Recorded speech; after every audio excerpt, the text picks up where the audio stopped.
generation family-owned business. My grandfather started as a tooling shop. We made patterns and core boxes for the additive manufacture for traditional manufacturing foundries. So what discipline of additive manufacturing that we got into was now we're using the binder jet system, and we're using primarily the X1 3D sand printers. So if you're familiar with that technology, I'm not going to go into great detail, but there's a lot of information out there thanks to America Makes and some of the projects that we've worked on. We serve a very diverse or an array of manufacturing companies. Anything from tier 1 automotive to industrial to national defense. It's a very mature industry, and because of the fact that we're not printing the actual part, but we're using additive manufacturing to get the tooling to produce that casting, we've had a lot of segue and we've had a lot of really good success. Here are some of the partnerships with America Makes and some of our partners. We worked on the accelerated adoption of additive manufacturing for metal casting, and now we're finishing up on phase 3 of part of the phase 3 families helping the government. When we started this back in 2014, it was a very, very small penetration of this technology.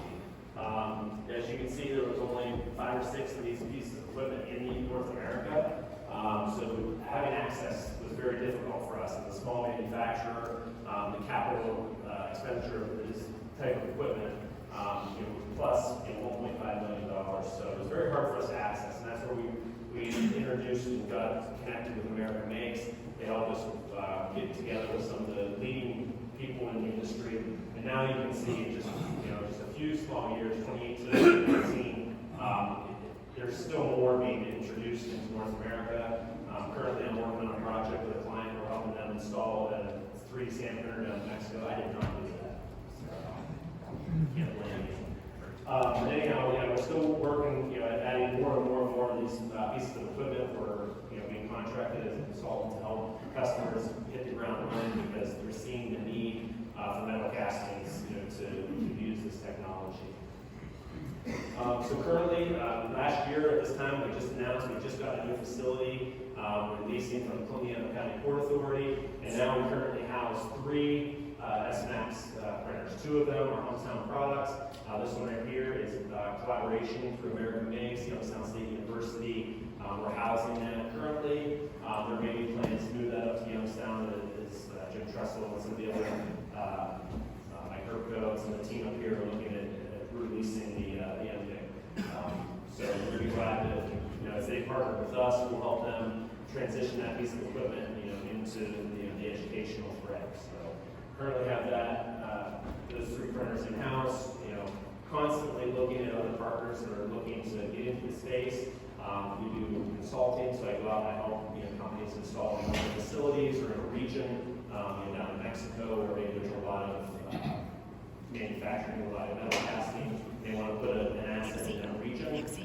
We're also being asked, would you put and operate that piece of equipment in your facility? So we're currently doing that as well. But when we talk about industrialization of this technology, this represents, in March, we went through a rail car of sand per month. So we're talking over 125 tons of sand going through. At that time, we only had 2 3D sand printers.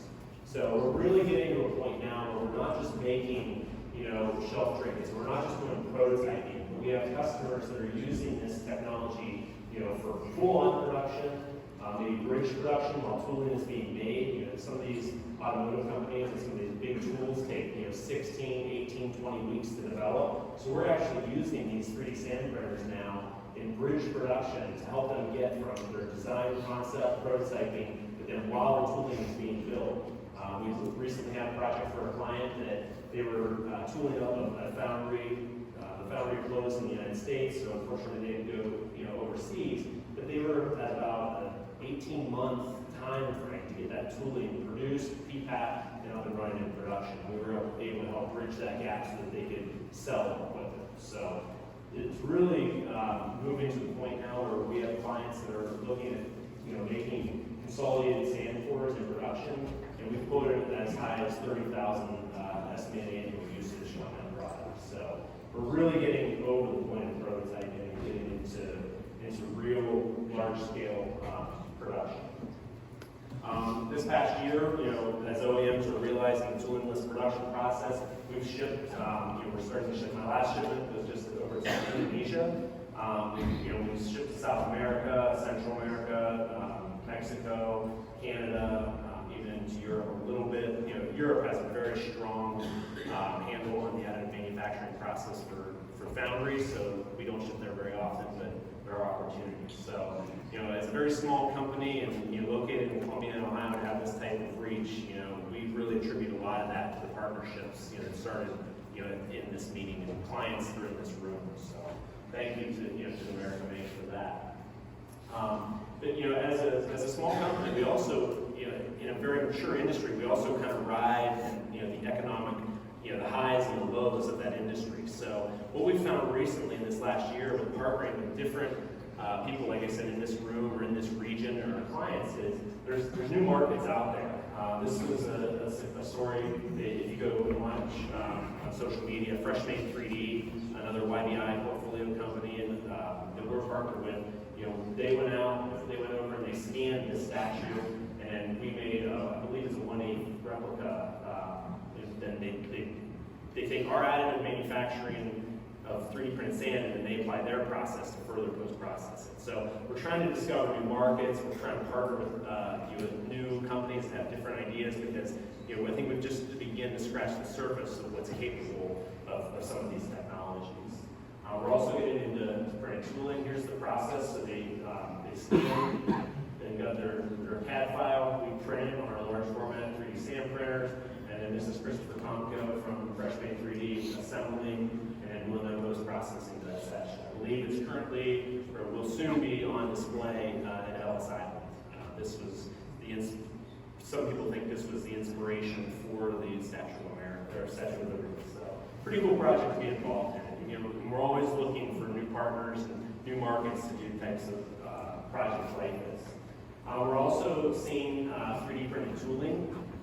So we do a toolingless approach for metal casting, but then we're also finding that this technology can also be used for producing tool for different industries. But one of our customers, Catalysis Additive Tooling, we printed in less than 3 weeks. We printed 18 large tools like this. They design them. All we do is do the 3D printing. We ship it to them. They apply their process to it, from the design and the coating, and then they actually do vacuum form over this tool, and they made skins for this piece of 3D printing equipment. So here's a quick video if it plays, but basically this is our tool mounted up on a vacuum form, and they created the skins for that machine. Their goal is 50% of the time, 50% of the cost of traditional tooling. So we see this as being a huge opportunity, huge market segment to get into, for printing tooling. If we can produce tooling that quickly and we're able to address different markets.